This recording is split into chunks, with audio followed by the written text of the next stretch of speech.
When the Dungeons & Dragons animated series ended in the fall of 1986, the storyline had been left unresolved. However, series writer Michael Reeves had been commissioned to write a script which provided a resolution to the story. Unfortunately, that script was never storyboarded, never produced. That is, until now. In response to millions of requests from Dungeons & Dragons fans, BCI Eclipse is proud to present the original Michael Reeves script performed in a radio show format, featuring voice actress Katie Lee recreating her original role of Sheila. Close your eyes. Transport yourself back into the realm with Hank, Diana, Eric, Sheila, Presto, Bobby, Uni, and the Evil Venger as we present the final chapter in the Dungeons & Dragons story, Requiem. The plane of dreams is stark, surreal, brooding. The gray fog that's all about is eerily luminous. We cannot tell if it is day or night. In the midst of the desolation, Dungeon Master steps forward.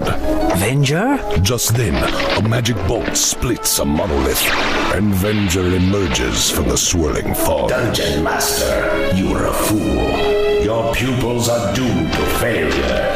They are brave, only because they know you stand behind them. Not so. They can triumph over anything in the realm, as you well know. They will not fail. Well then, perhaps you would not be adverse to a test of their courage. We shall see how brave they are when you turn away from them. If they succeed, they will find the key. And if they fail, what do they lose? Everything. Their weapons. And their lives. So be it. Meanwhile, on the moors, all 7 heads of an enormous hydra lash out as Bobby, Hank, Eric, Diana, Sheila, Uni, and Presto all run for their lives across a swamp. The hydra's in hot pursuit. Look out! Watch that head! Look out!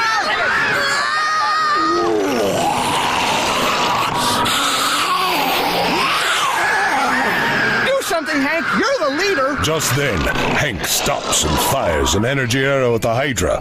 The arrow wraps itself around the Hydra's necks, pinning them together for an instant. But the Hydra breaks the glowing bonds and keeps coming. It's too strong! One of the Hydra's heads swoops down, grabs Eric by the cape, and lifts him up. Help! Thinking quickly, Bobby swings his club at a dead tree, knocking it loose from its roots. The tree begins to topple. The tree falls close to the Hydra. As the Hydra dodges it, he inadvertently releases Eric. Eric falls to the muddy ground below.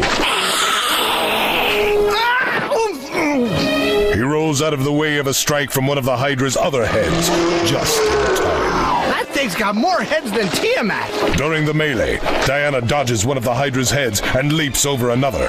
A true acrobat. There's no place to hide! It's gonna get us sooner or later! 2 of the Hydra's heads has Presto, Sheila, and Uni trapped against a small spur of rock. Presto has no room to use his hat. It's got us cornered! Hang on, sis! I'm coming! But just as Bobby raises his club over his head to strike, one of the Hydra's heads swoops down and seizes his club, lifting him from the ground. Bobby dangles helplessly, holding onto the club for dear life. Whoa! Eric scrambles across the mushy ground on his hands and knees, crawling for his life. He grins in sudden relief. All right, everything's gonna be okay now. Hank and Diana back up warily as the Hydra's heads continue snapping at them dangerously close. Their weapons are ready. Just then, they look up and smile with relief. Dungeon Master! It's true. Dungeon Master is there, looking down upon the kids as they continue battling the creature with a grim expression. Dungeon Master, help! Come on, you gotta help us, Dungeon Master! Help! You got into this by by yourselves, my young friends. Now get out of it by yourselves. He turns his back and steps down off the rock. Disappearing from view, Eric shakes his head in disbelief. Huh? But one of the Hydra's 7 heads is aiming straight for Eric. Just then, Hank dives in, pushing Eric out of the way of the snapping maw. I don't believe it! He deserted us!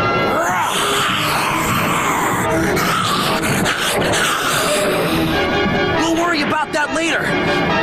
If there is a later. Hank fires 3 energy arrows, still trapped by the Hydra's heads. Presto, Sheila, and Uni fear for their lives. But one of Hank's arrows strikes the rock wall beside them and splits it in 2, allowing them to escape through the middle of it. Still dangling from one of the Hydra's beaks, the second arrow strikes the club and knocks it free of the beak's grasp. Bobby lands safely and runs to freedom.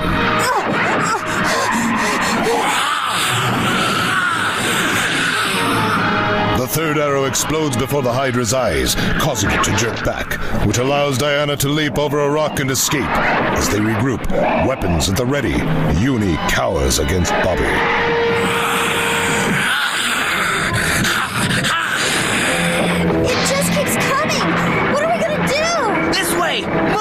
The kids run through the marsh, tripping on roots and patches of mud, splashing through odorous, noxious pools, getting their clothes caught on bushes. Their faces are full of fear. The Hydra is right on their heels as they run for their lives.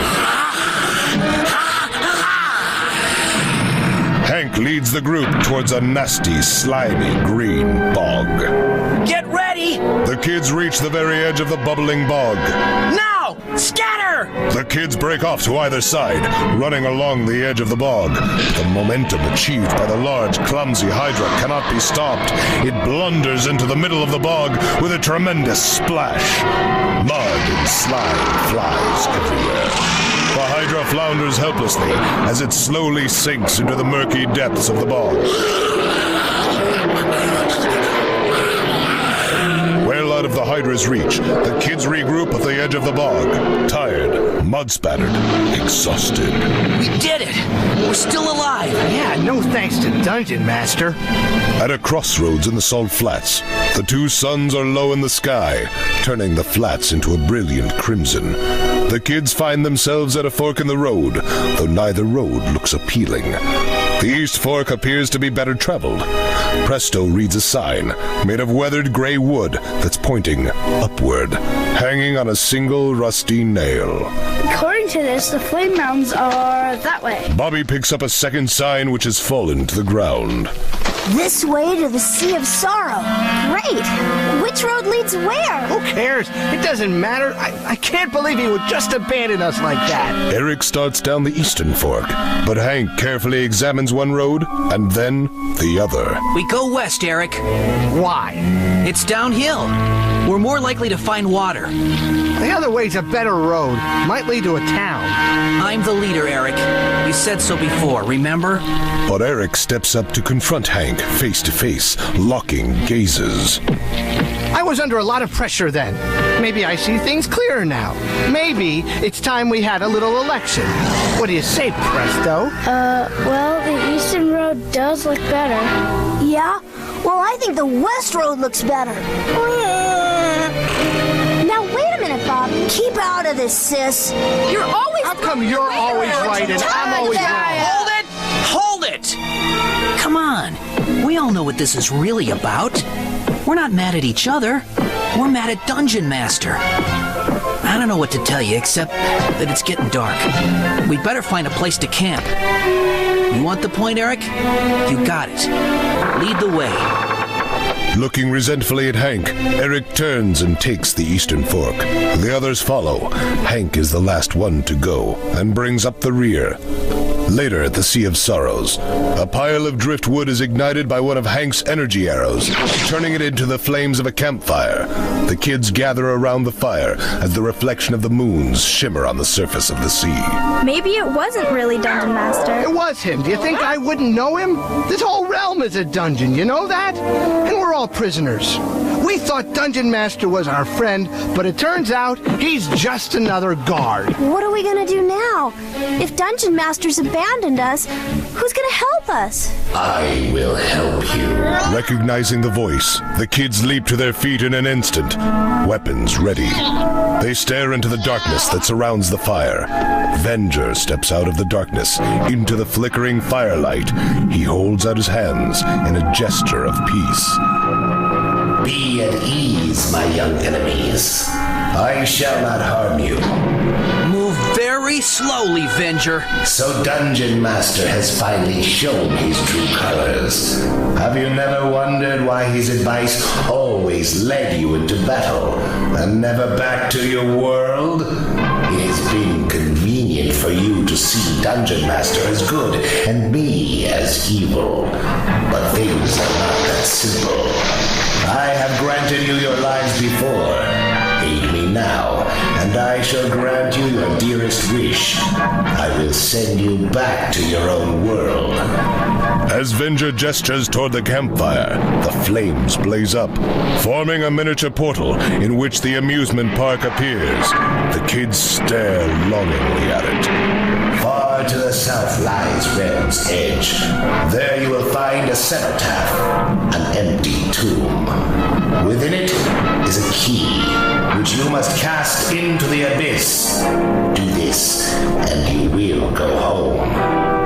You have my word. The flames blaze up again, higher than ever.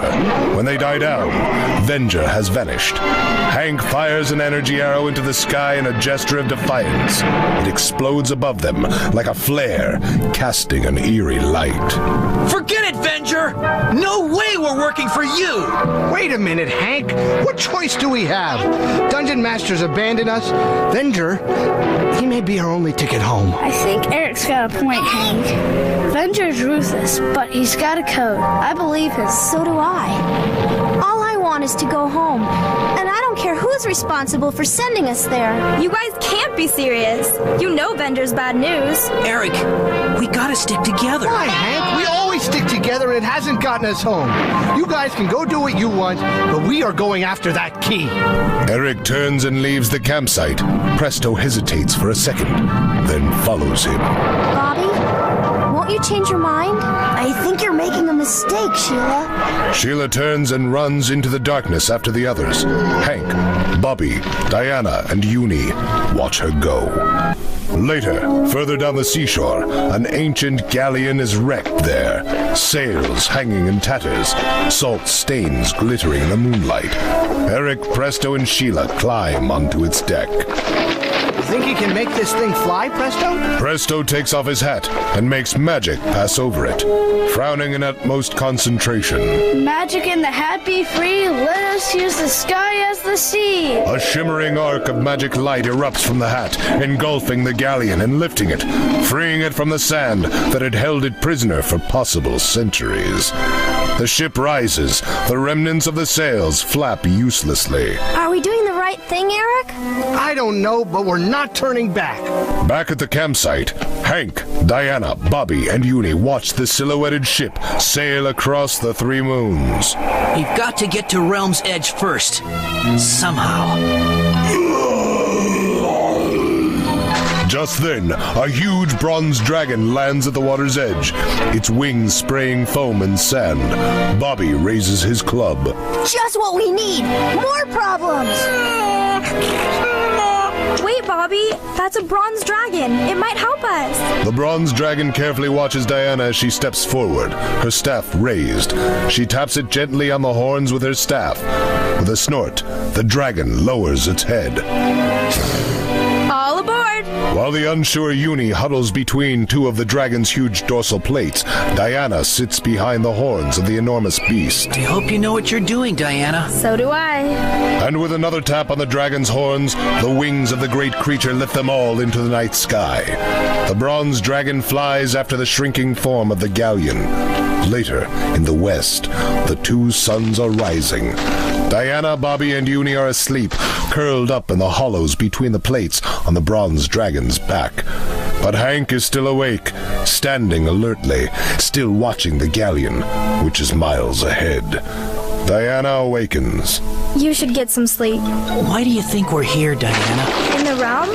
I always thought it was to defeat Venger. Yeah, so did I. But I'm beginning to wonder. Maybe Venger's right about one thing. Maybe things aren't that simple. Hey, look! Bobby stands atop one of the bronze dragon's plates and points ahead as they approach a range of mountains, which consist of active volcanoes. Curtains of smoke and ash hang over bubbling cauldrons of lava. Incandescent fountains shoot up. None of the peaks are in the throes of a major eruption, but altogether, they present a dangerous gauntlet to run. The galleon weaves its way through the deadly peaks. Eric looks over the side and gulps as they pass very close to a lake of fire. Hey, we're slowing down, Presto! Presto removes his hat and shakes it furiously, trying to dump more magic out of it. I think my spell's running out of gas. They're gaining on us! The bronze dragon quickly approaches the flying galleon. Stop, you guys! Please! No way! This is our last chance to go home! Have it your way. Hank pulls back an energy arrow, but Diana grabs his arm. Hank, what are you doing? I'm gonna force them down. Hank fires his arrow, but Eric raises his shield, and the arrow ricochets off it harmlessly. But the arrow plunges straight down into the seething molten rock, setting off a tremendous eruption. A rain of fiery fragments showers down on the deck of the galleon, setting the bits of sailcloth aflame. Glowing clouds surround the ship. Sheila and Presto crowd under Eric's shield as chunks of brimstone bounce off it. Hank, what have you done? Red-hot boulders are hurled from the volcano's crater. The entire side of a neighboring peak blows out, sending out a deadly cloud of incandescent gas and powdered stone directly toward Bobby, Hank, Diana, and Uni. As the bronze dragon deftly attempts to avoid the cloud, it continues toward them like a rolling black wave. It's too fast for us! Diana grabs her staff and gently taps the dragon under the jaw. Go up! Up! The bronze dragon swoops up, higher, higher. The boiling crest of vaporized rock just barely misses it. As the flame mountains in the distance paint the sky a baleful red, rivers of lava glow along the horizon. The exhausted bronze dragon lands at last. Hank, Diana, Bobby, and Uni disembark and bid the bronze dragon farewell as it flies off. They didn't make it, did they? Sure they did. They've come through tougher spots than this. Hank? I'm sorry, Bobby. It was my fault. What do we do now, Hank? The volcanoes won't let us go back. We'll have to go on. To Realm's Edge. They look off and see the plains which rise for a considerable distance, then ends at the edge of a cliff which stretches in either direction as far as they can see. At the edge, barely visible, is the cenotaph, a lonely, crumbling tower on the edge of the world. But in another part of the plain, Eric, Sheila, and Presto are picking their way over the cracked black lava plain. The wrecked and smoldering galleon is behind them. Sheila scrambles to the top of a large slab and looks from side to side. Bobby? Bobby! Any sign of them? Nothing. They must have been... It's not your fault, Eric. Oh, yeah, right. Somebody else used my shield to bounce a flame arrow into a volcano. If you hadn't gotten your magic hat to bail us out, our gooses would be charcoal now. Come on. The least I can do is find Venger's key and get you two home. At Realm's Edge, the cenotaph rises skyscraper high on the edge of a cliff. Two figures are barely visible atop it, Venger and Dungeon Master. You will lose, old man. Their desire to return to their home is stronger than anything else. Without your support, they will crumble. Their courage will not fail them. They will do what has to be done. From atop the cenotaph, Venger and Dungeon Master watch the two groups of kids make their way slowly to the tower from opposite sides. The rough terrain hides each group from the other. We shall see. That which is in the cenotaph will test their courage. At the entrance of the cenotaph is a huge door in the shape of a dragon's head. The open jaws framing the entrance. Hank, Diana, Bobby, and Uni stand before it. We're here. Now what do we do? I don't know, Diana. I think we've gone as far as we can go. I guess I've led us straight to disaster. But just then... Hey, look at the bright side. You beat us here. Eric! Bobby! Boy, am I glad to see you. I'm so glad. Oh, look at you. I thought you were goners. Haven't aged at all. Out of that. I'm sure glad you guys are okay.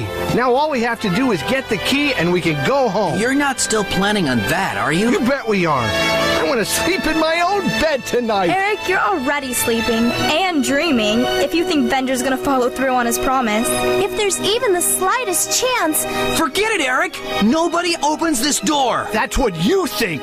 Presto, show him.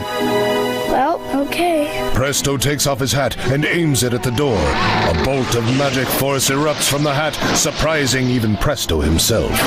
The force of one of the bolts batters through the cenotaph's door, splintering it into a million wooden shards.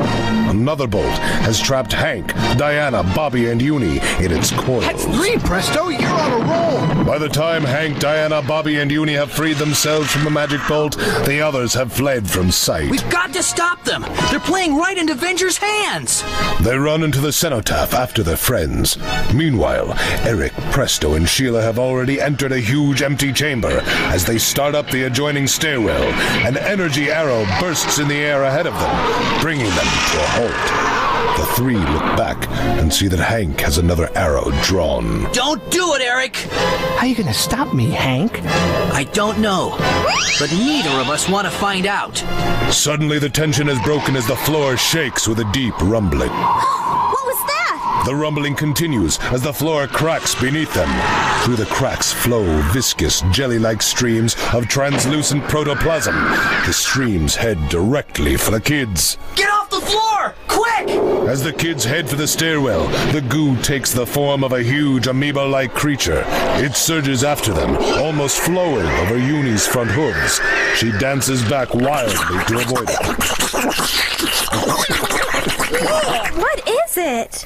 Whatever it is, it knows what we are. Lunch! Yeah? Let's see if it likes its food spicy. Hank fires an energy arrow into the creature, but it absorbs it, unharmed, and continues to surge forward once again. Looks like it like that just fine. Let me try. Presto's hand pulls out a glowing sphere of magic, which he hurls at the amoeba, but the creature absorbs the magic ball with delight and continues to surge toward the group. Where's Steve McQueen when you need him? We'd better think of something. This bowl of jelly means business. Yeah? Well, so do I. Bobby runs toward the gelatinous creature, his club raised determinedly over his head. Sheila grabs for him but misses. Bobby, be careful. The huge amoeba rises above Bobby threateningly, but Bobby smashes his club against one wall of the stairwell, then the opposite wall. The walls crack and crumble and bury the amoeba beneath tons of debris. The gang retreats from the dust and flying fragments of rock and mortar. Bobby, are you all right? Good news and bad news. That thing's been buried. And the bad news. But we can't get back down. In the battle, the stairwell has become completely blocked. Eric looks at Hank in satisfaction. Which means we have to go up. You win. For now. The kids begin their climb up the stairs. In the topmost part of the cenotaph is the sanctum, a huge cathedral-like chamber with a gigantic vault on one wall. The wall opposite the vault has collapsed, revealing the abyss beyond the realm. In the middle of the floor sits an ornate sarcophagus. The lid is carved in the shape of a figure lying in repose. Venger and Dungeon Master stand beside it. They are coming, Venger. Doubtful and suspicious of each other and their quest, but still coming. They can yet fail, and they will. Do not celebrate your victory yet, old one. It is not I who will be the winner, Venger. It is you. They are here. The kids, led by Eric, enter the sanctum. Venger and Dungeon Master have vanished. So this is it? Doesn't look like much. Diana points toward the broken wall and the abyss that lies beyond. The group approaches with caution and looks out over the ultimate gulf. Look! It goes on forever. What they see is an endless cliff dropping into the mists of night, thousands of miles below. Stars twinkle in the depths. Barely visible are several continent-sized pillars that support the realm itself. Sheila moves away from the awesome sight and approaches the vault. Amidst all its ornate majesty is a keyhole. There's a keyhole here. This is a door. Presto steps up to the sarcophagus and looks at the face of the figure carved on its lid. Look, on the lid, it's... The figure is that of a man in warrior's garb, arms crossed on his chest. His face, though noble and serene, is lacking the fangs, horns, wings, and other accoutrements of evil. It is unquestionably that of... Venger! I don't get it. Who'd want to make old Hornhead look good? Only one way to find out. Open it. The kids all line up on one side of the sarcophagus and push at the heavy stone lid. The lid moves slowly to one side, revealing the interior. It is empty, save for one thing. An ordinary brass key lying at the bottom. Eric reaches in and grabs it. We've got the key. Now all we've got to do is throw it in the abyss, and we're home free! Don't you get it yet? We'll never get home by trusting Venger. Out of my way, Hank! No, I'm right about this. I know it. As the two raise their weapons in an apparent face-off, the kids are suddenly thrown off their feet by the shattering of the floor next to the sarcophagus. Again, the giant amoeba rises from the floor. Its tentacles lash out in all directions. The kids scatter to avoid them. Oh, no! Still holding the key, Eric is hit by one of the tentacles and knocked to the floor. When he lands, he ends up near the edge of the abyss. He looks at the key, then into the abyss, then raises his hand to throw it in. But Eric's hand is stopped by Hank's. No! Let me go! Meanwhile, Diana has raised her staff in defense against the lashing tentacles of the giant amoeba. But one of the tentacles wraps itself around Diana's staff and pulls her toward it.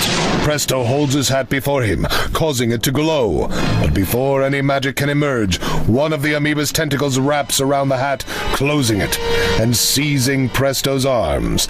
Presto is lifted off his feet. He dangles helplessly in the amoeba's grasp. Hey! Both Hank and Eric are on their feet now, continuing their struggle, both holding on to the key. Hank's back is to the abyss. Let me do it! You want to be a prisoner here forever? Eric, remember what you said about this whole realm being a dungeon? I think you were right. We're all prisoners here, including Venger.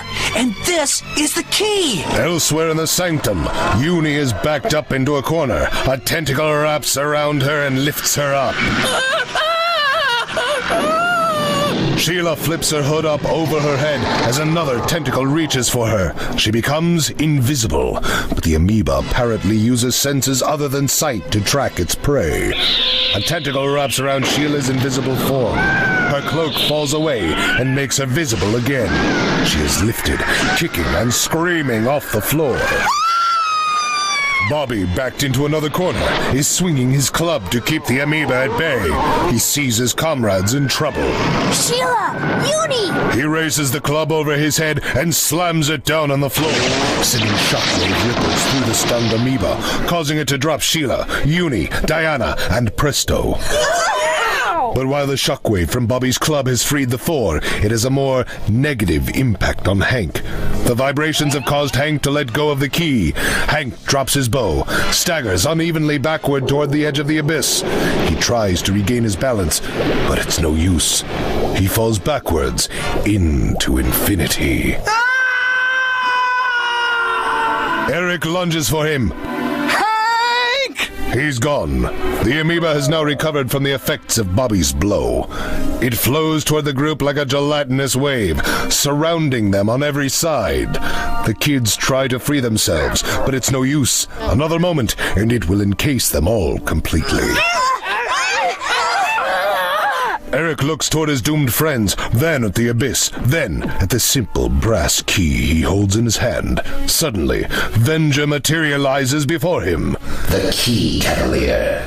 Throw it into the abyss, or you will never see your home again. Weighing his options, Eric looks into the abyss, then in the opposite direction. Eric eyes the keyhole on the vault, and in a last-second snap decision, he lunges toward it. Venger spreads his wings in angry wrath. Stop! Venger hurls a magic bolt at Eric, which blasts against his shield. It staggers Eric for a moment, but he keeps going. As Venger raises his hand to hurl another bolt, a tentacle from the amoeba rises up, wraps itself around Venger's arms, and pins him helplessly. Eric stops in front of the vault, eyeing the keyhole carefully. Hank, you better be right. He thrusts the key into the lock and turns it. Just then, Venger frees himself from the vice grip of the amoeba with a burst of magic. But his eyes glow wildly as he realizes he's too late. The massive door on the vault swings open. A cascade of light bursts forth, so brilliant it causes Eric to stagger backwards. And as the amoeba is finally about to make the gang his meal, a burst of brilliance washes over the creature. It shimmers and vanishes, dropping the exhausted kids to the floor. Venger is helpless against the wave of glistening magic which utterly engulfs him.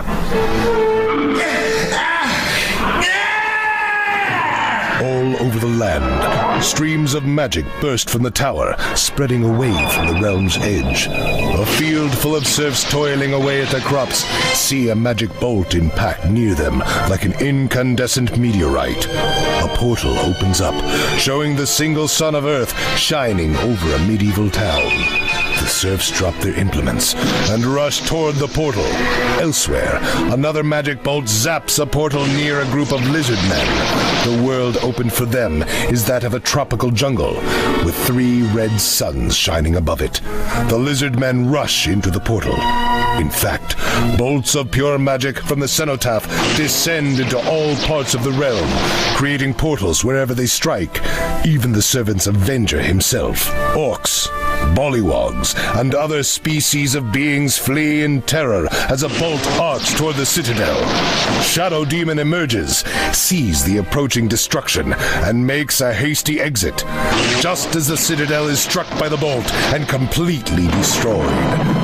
Back in the sanctum of the cenotaph, Eric sits dazed before a huge empty vault. The group runs to Eric and helps him to his feet. Did you see that? You kidding? We were ringside. Looks like Hank was right. Hank!